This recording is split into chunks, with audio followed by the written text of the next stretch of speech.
তো বন্ধুরা তোমাদেরকে একটা জিনিস দেখাই দেখো। তো গরম পড়তে না পড়তে আমার কিন্তু এই সবেদা গাছে বেশ ভালোই ফুল এসছে। তো বিভিন্ন ডালে ডালে ফুল এসছে। তো এই প্রথমবার আমার কিন্তু সবেদা গাছে ফুল এসছে। কিন্তু একটা প্রবলেম তোমাদেরকে দেখাচ্ছি। প্রত্যেকটা পাতার পিছনে কিন্তু পোকা ভীষণভাবে আক্রমণ করে ফেলেছে।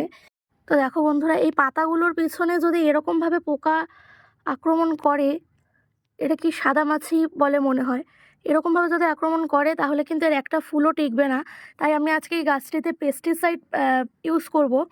এই পেস্টিসাইডটা তোমাদেরকে দেখাচ্ছি দেখো। এই যে আমি এই গাছটিতে আজকে এই পেস্টিসাইডটা ইউজ করব। তো এবার এই স্প্রেটা দিয়ে ভালো করে গাছটাকে ধুয়ে দেবো। পাতাগুলোর পিছনগুলো এমনভাবে পোকায় আক্রমণ করেছে যে ওপর থেকে দেখে তো বোঝার উপায় নেই যে গাছটা এরকম অবস্থা, কিন্তু ভিতরে পুরো পাতাগুলোর পেছনে পুরো একদম বাসা বেঁধে নিয়েছে।